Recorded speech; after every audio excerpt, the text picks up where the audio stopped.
Sinabihan siyang tumakbo papunta sa ligtas na lugar. Pero ang aso bumalik sa panganib. Hindi para sa sarili niya, kundi para sa batang hindi niya kayang iwanan.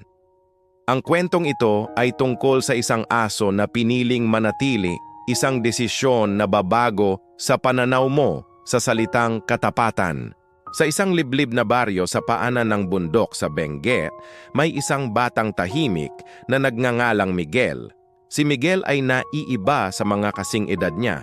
Kaya niyang maglakad, pero napakabagal. Hindi siya marunong tumakbo.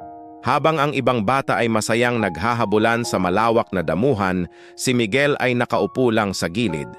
Laging may ngiti sa kanyang mga labi, ngunit sa likod nito ay isang lungkot na hindi pa niya lubos na naiintindihan.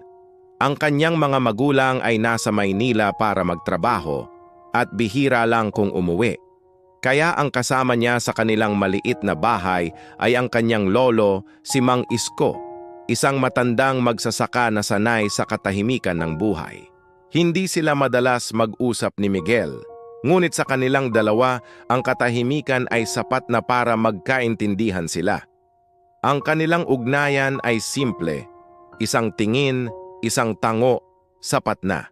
Isang hapon, pauwi na si Mang Isko mula sa pagkuha ng panggatong nang bigla siyang makarinig ng mahinang pag-iyak.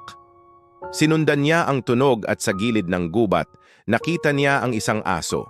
Sugatan ito, ang isang paa ay nahuli sa isang lumang patibong ng mga mangangaso.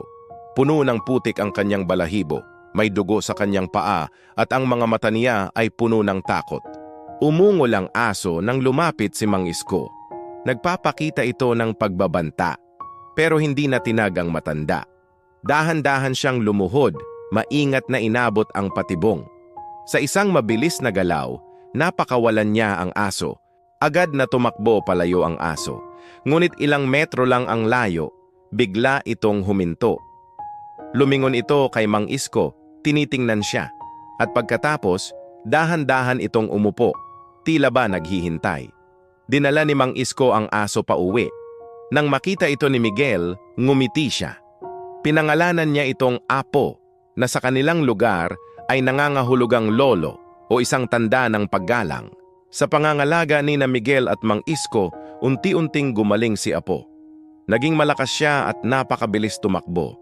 Ngunit may isang bagay na napansin si Mang Isko na kakaiba sa kilos ni Apo. Kapag kasama niya si Miguel, bumabagal si Apo.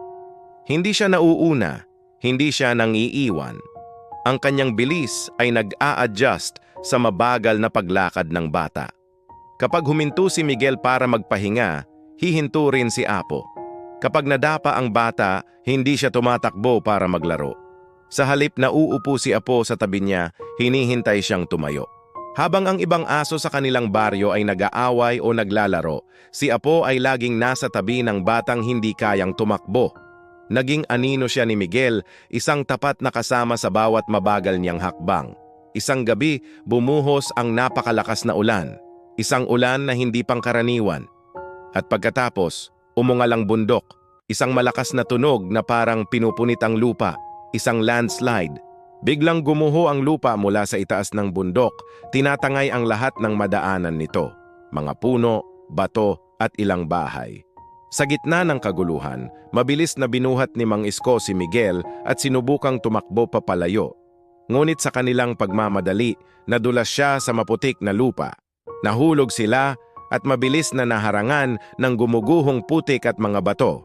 Umiiyak si Miguel sa takot. Si Mang Isko ay sugatan at hindi makagalaw. Sa tabi nila, tumahol si Apo. Pero hindi ito tahol ng takot. Ito ay tahol ng babala. Isang desperadong sigaw para humingi ng tulong. Sa di kalayuan, sa itaas ng burol, may mga rescuer na sumisigaw at naghahanap ng mga nakaligtas. Ang malakas na tahol ni Apo ay umabot sa kanila. Nakita nila ang aso sa gitna ng dilim at rumaragasang putik. "Halika dito! Takbo!" sigaw ng isang rescuer kay Apo. Tumingin si Apo sa direksyon nila, sa direksyon ng kaligtasan. Saglit siyang natigilan. Pagkatapos, lumingon siya pabalik kay Miguel.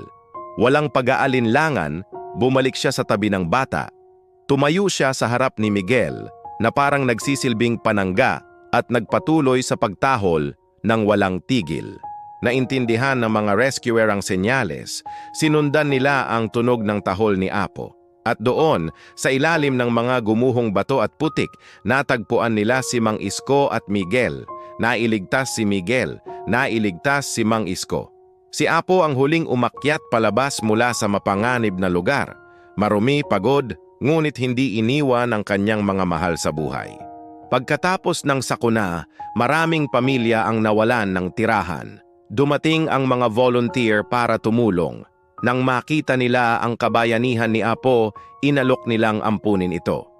Mas magiging maayos ang buhay niya sa amin, sabi ng isang volunteer. May sapat siyang pagkain, may komportable siyang tirahan. Maganda ang alok, isang buhay na malayo sa hirap. Pero hindi sumama si Apo. Lumapit lang siya kay Miguel, umupo sa tabi nito at nanatili. Hindi niya ito ginawa dahil sinanay siya. Hindi dahil pagmamay-ari siya ni Miguel. Ginawa niya ito dahil pinili niya. Pinili niyang manatili sa tabi ng batang nagbigay sa kanya ng pangalan at pagmamahal. Lumipas ang mga taon. Mabagal pa rin maglakad si Miguel. Pero hindi na siya kailanman naramdamang nag-iisa. Sa bawat hakbang niya, sa bawat paghinto, laging nasa tabi niya si Apo. At si Apo, patuloy na naglalakad sa tabi niya. Hindi dahil kailangan, kundi dahil ang tunay na pagmamahal ay isang pagpili. Isang pagpiling manatili anuman ang mangyari. Ang kwento ni Apo at Miguel ay nagtuturo sa atin na ang tunay na katapatan ay hindi tinuturo, ito ay pinipili.